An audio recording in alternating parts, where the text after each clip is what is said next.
माहवार मैगजीन, हमसरी हैदराबाद।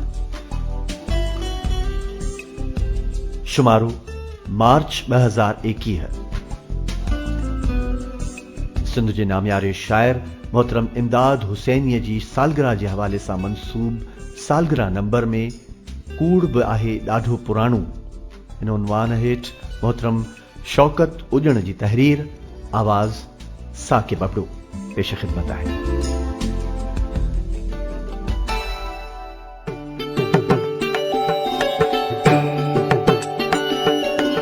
इंसानियत जे आजबे जी तारीख़ में तरक्की पसंदी समाज में जुमूद खे झोरण ऐं नास करण जी कोशिश जो नालो आहे। अहिड़ो जुमूद जेको ज़ुल्म, ऊंदाह ऐं जहालत खे क़ाइम रखंदे कलील ज़ालिम ऐं कसीर मज़लूम जी रीत खे रवा रखे, त अहिड़े जुमूद खे ललकारण जो नालो तरक्की पसंदी आहे। दुनिया जे किताब घरनि में अक्सरियत अहिड़नि किताबनि जी आहे जिन जा पना जुमूद खे जारी रखण लाइ कारा कयल आहिनि। एतिरे हद ताईं जो इदाराती तहक़ीक़ यानी एकेडमिक रिसर्च ऐं तारीख़ बि जुमूद जी आबियारी करण लाइ कई ऐं लिखी वेंदी आहे, जेका रीत अॼु ॾींहं ताईं हलंदड़ आहे। तमाम थोरा किताब ऐं पना आहिनि जेके जुमूद जो सीनू चीरीनि था ऐं दुनिया खे रोशनी आछीनि था। अहिड़े ई तरीक़े सां शाइरी बि तमामु घटि आहे जेका जुमूद खे ललकारे थी। बाक़ी अक्सर शाइरी तरहबाज़ी, वांदकाईअ जी ज़िंदुर ऐं महबूबा जी मदह आहे। अहिड़ी जिद्दत पसंदी ऐं तरक्की पसंदी दुनिया जी हर क़ौम ऐं मुल्क जे अदब ऐं शाइरीअ में हर दौर में को न को गैर रवाजी इंसान आणींदो रहियो आहे। पर अहिड़ा सच जा मोती जे पए पुराणा न थियनि से आहिनि ॾाढो थोरा। सिंधी अदब में भिटाई ऐं सचल खां वठी अॼु ॾींहं ताईं अहिड़ा जुमूद झोरींदड़ थोरा ई सही पर गोहर पिया आहिनि। सन 1843 में सिंध अंग्रेज़नि हथां मफ़तूह थियण खां पोइ ऐं सिंध खे मौजूदा लिपि मिलण खां पोइ सिंधी अदब में जिद्दत पसंदी त मुतारिफ़ थी, पर तरक्की पसंदी तॾहिं आई जॾहिं सिंध जो पढ़ियो लिखियो माण्हू दुनिया जे नवनि रुझाननि ऐं लाड़नि सां रुशनास थियो। पोइ उहा जिद्दत पसंदी ऐं तरक्की पसंदी किशन चंद बेवस, शेख अयाज़ खां थींदी ताज बलोच ऐं इमदाद हुसैनी वटि पहुती, जिन समाज में जुमूद खे ललकारियो। अदब ऐं शाइरीअ जे ज़रिए लफ़्ज़नि जी चूंड, मौज़ूअ जी चूंड खां वठी अंदाज़े बयां ताईं हुननि गंदे ऐं बीठल पाणीअ खे सुकाइण जी कोशिश कई। इमदाद हुसैनी इन तरहबाज़ी, मदह ख़्वानी ऐं रवायत जी गंदी ढंढ खां ओपरो थी बीठो। सिंधी अदब खे सन 1976 में इमदाद आहे रोल जे नाले सां शाइरीअ जो पहिरियों मजमूओ ॾिनो, जेको सिंधी शाइरीअ जी तारीख़ में जुमूद खे ललकारण ऐं कूड़ खे उघाड़ो करण में हिकु इंतहाई नुमायां हैसियत रखे थो। सिंध जेका उन दौर में सियासी सुंढपणे, मज़हबी ऐं रवायती सोच जी कोट में क़ैद हुई ऐं अलाए केतिरनि हवेलियुनि में सिंध जूं न्याणियूं क़ुरान सां पंहिंजा हक़ बख़्शराए वेठियूं हुयूं, त अहिड़े कबीह मुआशिरे ऐं हालत में इमदाद वाकई हुसैनी थी बीठो। समाज में बग़ावत जी ख़ुशबू बुराए छॾियाई ऐं उन्हनि हवेलियुनि जे साहिबनि खे उन्हनि क़ैद न्याणियुनि जी ज़ुबान ते चई ॾिनाई त असीं पाण आहियूं अव्हां जहिड़ा इंसान। संदसि शाहकार नज़्म बदिलो मां खयल ही कुझु टुकड़ा पढ़ण, वीचारण ऐं महसूस करण लाइ ज़िक्र कजनि था।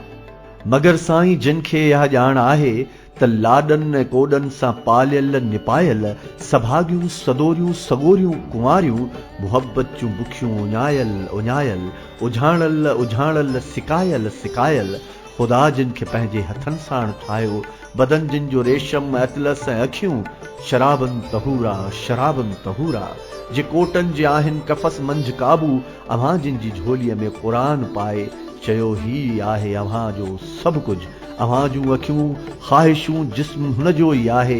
हिननि खे जॾहिं ॼाण पवंदी त क़ुरान गुलाबी चपनि खे चुमी कोन सघंदो, रुसी कोन सघंदो, न परचाए सघंदो। अङण ते सितारनि जी झिरमिर जे विच में जॾहिं चोॾहीं राति जो चंडु चढ़ंदो त सीने सां सीनू मिलाए न सघंदो। छा त कमाल जी ज़ुबान थियो आहे इमदाद। इन्हनि हवेलियुनि में क़ैदियाणियुनि जी हिकु नए अंदाज़े बयां सां इंतहाई सादी ऐं ख़ूबसूरत ॿोलीअ में, पर बग़ावत ऐं एहसास जी इंतहाई छुहा सां गॾु समाजी ऐं मज़हबी जुमूद जो सीनू चीरींदी थी वञे। इमदाद जी शाइरी जंहिंमें न्याणियुनि जे इनक़लाब जो सिज चढ़ंदो नज़र थो अचे। ईअं थो महसूस थिए कि झोकी इनक़लाब आयो। शाइर जो कमु अहिड़ो हौसलो ॾियणु आहे। इमदाद सिंधी शाइरीअ में इंतहाई गैर रवायती नज़्म लिखिया, जिन जा उनवान बि नवां ऐं गैर रवायती आहिनि, त उन्हनि में तशबीहूं ऐं इस्तारा बि नवां, जानदार ऐं हद खां वधीक महसूस थींदड़ आहिनि। महबूब सां मुखातिब थी या ईअं खणी चइजे हम कलाम थी शाइरी करण जो अंदाज़ बि निरालो आहे। हिन नज़्म में ॾिसो त कीअं थो महबूबा सां हम कलाम थिए, जंहिंमें इस्तारनि जो इस्तेमाल त कमाल जो आहे ऐं रवायती इस्तारे जे रद्द या नफ़ीअ जो हुस्न बि महसूस करण वटि आहे।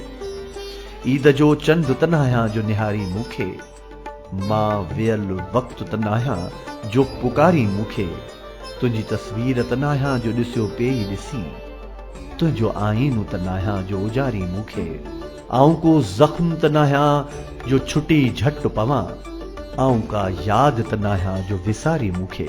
संदसि अहिड़े अंदाज़ खे पढ़ंदे महसूस थिए थो त इनखे हम कलामी चइजे या ख़ुदि कलामी चइजे। बहरहाल अजीब कैफ़ियत आहे जेका बिल्कुलु नए ऐं हसीन अंदाज़ में बयान कई वई आहे।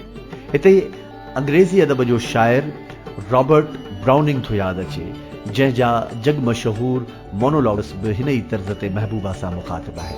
समाजी बुराइनि जे जमूद खे बि इमदाद इंतहाई आला अंदाज़ सां कासियो ऐं ललकारियो आहे।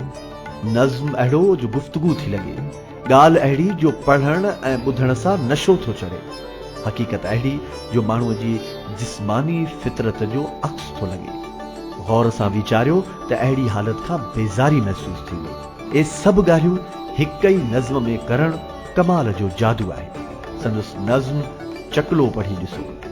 कोझो तोणे काणू आहे, अॼु रात त हर को राणू आहे, माड़ी माड़ी वांदी आहे, तुंहिंजी मुंहिंजी चांदी आहे, को बि चवण वारो कोन्हे, को बि पुछण वारो कोन्हे, तूं बि नशे में मां बि नशे में, चंड बि आहे पंहिंजी लय में, हल त हली अॼु मौज मनायूं, काक महल जो दर खड़कायूं, प्रीत जो हिकिड़ो पल ई सही, छोरीअ जो को छल ई सही, खाधल ई सही, पीतल ई सही, मुमल न सही, सुमल ई सही। इंसानियत जे आजिबे ऐं बराबरीअ जी तहरीक तरक्की पसंदीअ जी हिकु अहम अलामत पंहिंजी धरतीअ सां गैर मशरूत प्यार आहे। पंहिंजी धरतीअ जे माण्हुनि खे बराबरी ऐं मान ॾियण लाइ इमदाद वक़्त जे ज़ालिम खे हिकु नए अंदाज़ सां ललकारे थो। ईअं थो लॻे संदसि शाइरीअ जो घणो हिसो भले कहिड़ा बि उनवान हुजनि, पर उन्हनि जो मर्कज़ ऐं महवर धरती आहे। सभु लेखा चोखा लाहींदी, हीअ धरती तोते दाहींदी, या सिंधड़ी तूं आ साहु असांजो, तोखे कीअं छॾींदासीं, मरंदे मरंदे इन मिटीअ जी मुंहं ते मुठ मलींदासीं। शाइराणी मदहख़ानीअ जे जमूद खे टोड़ण ऐं मज़हबी फ़रेबी लिबादे खे चीरण फाड़ण हिकु शाइर लाइ चैलेंज आहे। हिकु सचो शाइरी अहिड़े जमूद खे टोड़ींदो आहे ऐं ललकारींदो आहे। इमदाद पंहिंजे तिलस्माती नज़्मनि में इन्हनि ॿिन्ही ॻाल्हियुनि खे ख़ूबसूरत अंदाज़ सां बेनक़ाब कयो आहे। संदसि नज़्म पढ़ण सां हैरत वठियो वञे त आख़िर शाइर महबूब जी मदहख़ानी करे थो या आम मदह खे रद्द करे थो ऐं पंहिंजे अहसास ऐं कैफ़ियत जो ख़ूबसूरत जाम छुलकाए थो। संदसि हिकु नज़्म प्यार कयो मूं आहे, जंहिंमें इमदाद खे कूड़ जी ॼमार जी त पक आहे, पर महबूबा जी मदह में चयल तशबीहुनि लाइ पढ़ंदड़नि जे आॾो हिकु ख़ूबसूरत काक महल जहिड़ी गुझारत रखे थो।